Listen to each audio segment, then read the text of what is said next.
Coucou tout le monde, c'est Aurélie, bonjour et bienvenue à chacun de vous. J'espère que vous allez tous vraiment très bien. Alors pour cette dernière carte de la série Saint-Valentin, eh bien nous allons faire un petit pop-up surprise et vous allez voir c'est vraiment un pop-up super facile. Alors voilà la carte en question, on a un devant assez simple et puis lorsque l'on ouvre la carte, on a un cœur qui surgit. Voilà. Alors moi j'ai fait un cœur, mais vous pouvez faire la forme que vous voulez. Et puis bon, je dis Saint-Valentin, mais à vrai dire, cette carte, je l'ai faite pour l'anniversaire de ma fille. Donc voilà, vous pouvez adapter les cartes en fonction des occasions qui se présenteront à vous. Alors on y va? Alors asseyez-vous, détendez-vous, abonnez-vous et c'est parti. Alors pour commencer, eh bien je vais déjà me faire un petit dégradé. Donc j'ai choisi ce pochoir aujourd'hui et j'ai choisi de prendre du rose, du orange et du rouge dans mes encres Distress. Et je prends un petit applicateur avec un embout de mousse et je viens déposer ces couleurs sur mon panneau. Alors ce sont vraiment des couleurs qui se mélangent très bien les unes avec les autres. C'est vraiment facile de faire un dégradé avec ces trois couleurs-là. Donc j'applique mes couleurs. Une fois que c'est fini, je retire mon pochoir. J'aime vraiment beaucoup ce rendu. Et puis ensuite, je vais prendre donc un die en forme de cœur. Alors moi, j'ai pris un cœur. Vous prenez une forme qui vous plaît. Du moment que vous pourrez la plier en deux par la suite et qu'elle est un petit peu symétrique, eh bien, ça fera l'affaire. Il faut faire attention à prendre une forme qui soit moins large que votre base de carte. Donc ma base de carte va faire 10 cm et demi de large. Donc j'ai pris un cœur qui fasse 8 cm de côté.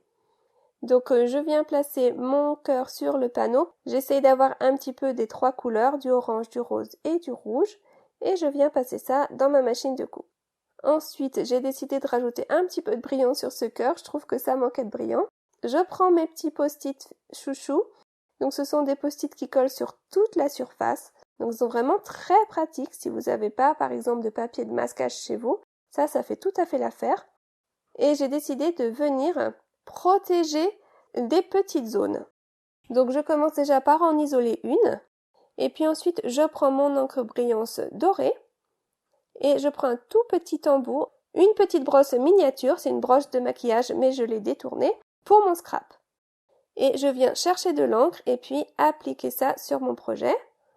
Ensuite, j'enlève mes petites protections et voilà, ma zone là maintenant elle est dorée brillante. Donc j'ai décidé de faire comme ceci pour plusieurs zones. À chaque fois, je viens les isoler, les protéger grâce à mon papier post-it. Et puis, je viens chercher de l'encre et appliquer de l'encre au niveau de cette zone, en faisant bien attention à ne pas dépasser en dehors du post-it. Ça rajoute du brillant, mais tout en restant dans les couleurs utilisées pour mon cœur. C'est un design un petit peu moderne, j'aime vraiment bien le résultat obtenu. Donc voilà, j'ai fait plusieurs zones comme ceci. Je crois que j'en ai fait 9 en tout. Et voilà donc ce que j'obtiens. Ensuite, pour mon devant de carte, j'ai envie de mettre un petit personnage aujourd'hui et j'ai choisi ce petit robot de chez Lonfon. Il est vraiment tout mignon. Je vais venir tamponner ça sur du papier canson illustration. C'est le papier que je préfère lorsqu'il s'agit de faire des colorisations avec les feutres à alcool. Et j'ai été tamponner ça avec de l'encre Memento, puisque c'est une encre compatible avec les feutres à alcool. Alors je vais vous montrer rapidement comment je fais mes colorisations de façon générale. Avec les feutres à alcool, je commence par la couleur la plus foncée, je prends une couleur intermédiaire et je finis par une couleur plus claire et avec cette couleur-ci, je viens vraiment travailler la transition. Du coup, ça me laisse une petite ombre foncée sur le côté. Je vous remontre ça avec la tête. Je fais la même chose. Je dépose ma couleur la plus foncée en premier et je termine par la plus claire et je viens vraiment travailler la transition jusqu'à avoir un résultat satisfaisant. Voilà, donc j'ai terminé la colorisation du personnage. Donc là, ça y est, il est prêt. Je passe à la suite. Toujours pour mon devant de carte, j'ai envie d'un petit fond un peu discret, mais qui va rappeler l'intérieur de la carte. J'aime bien quand il y a une harmonie entre le devant et l'intérieur. Donc je reprends les mêmes couleurs d'encre, je reprends le même pochoir. Je viens à nouveau utiliser mes post-it pour protéger mon projet. Et cette fois-ci, je ne prends pas un embout de mousse. Pour appliquer la couleur, je vais bien prendre une petite brosse. L'avantage de ces brosses-là, c'est que ça applique moins de couleur. Donc ça va faire un dégradé plus doux. Et surtout, ça va être plus facile de faire un dégradé qui va s'atténuer vers le blanc. J'ai un petit peu excentré mon design et voilà ce que j'obtiens. Alors ensuite, j'ai été prendre cette planche de tampon là pour les salutations et je vais venir tamponner ça sur du papier noir. Et j'ai envie de tamponner une grande bande noire. Alors là, j'ai mis mon tampon à l'envers. C'est exprès. C'est parce que je n'ai pas envie qu'au final, ma salutation soit sur la gauche, mais j'ai envie qu'elle soit sur la droite. Donc je le tamponne à gauche, mais en le mettant à l'envers.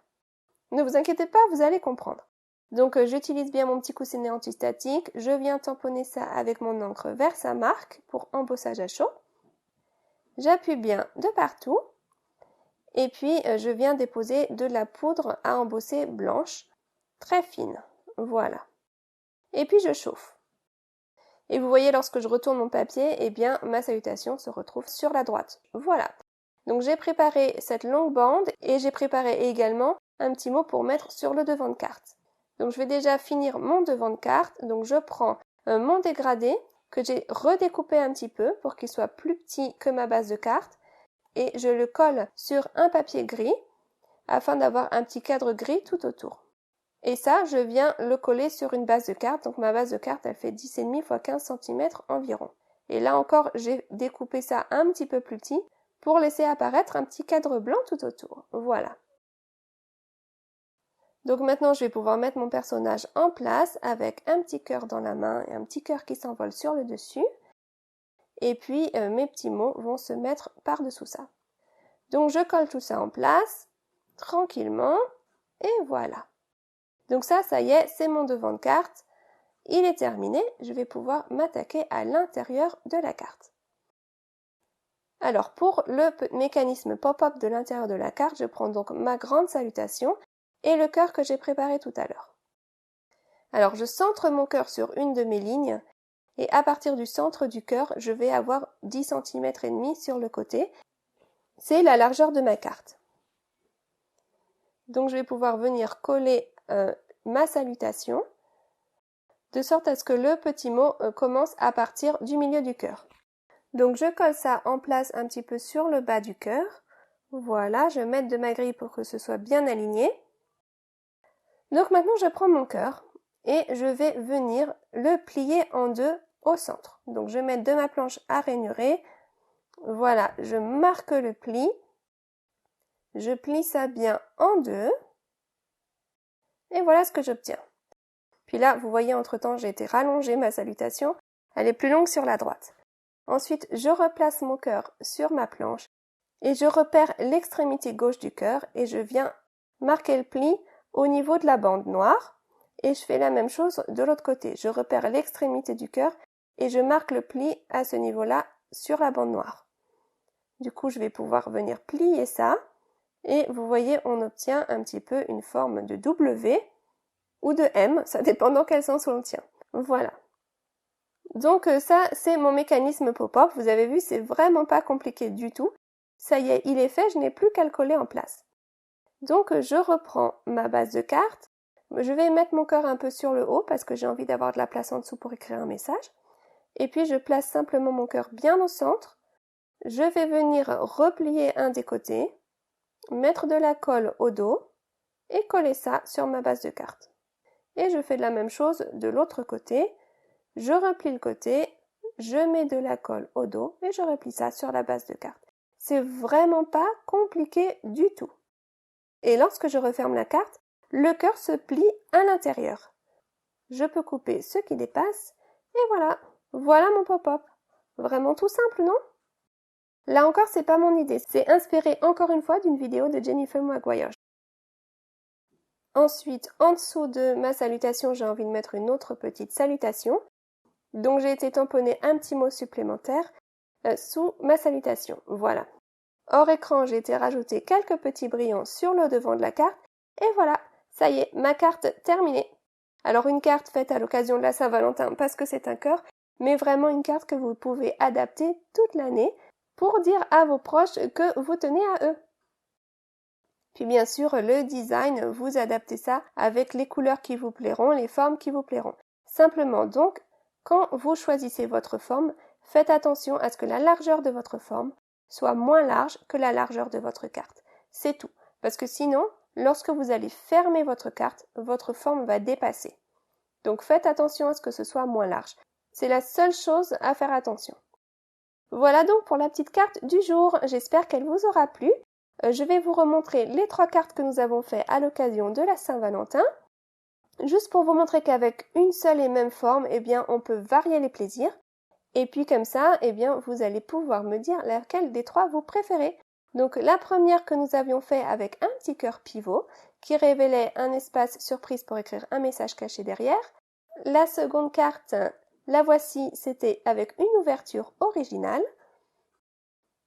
avec donc un cœur caché par-dessous qui révélait un message supplémentaire. Et puis donc la petite carte d'aujourd'hui avec notre cœur pop-up à l'intérieur. Alors laquelle des 3 vous préférez? Vous pouvez me dire ça dans la description sous la vidéo. Et puis vous avez remarqué que j'ai essayé de vous montrer différentes techniques. Donc pour réaliser le premier cœur, j'avais utilisé des nouveaux mousses, donc de la pâte à embosser. Pour ce deuxième cœur, j'ai utilisé des die cuts. Et pour ce troisième cœur, on a fait des dégradés avec les encres distress. Voilà! En tout cas, j'espère que cette vidéo vous aura plu et qu'elle vous inspirera à créer. Je vous retrouve très vite pour une nouvelle création. À très bientôt, bye bye!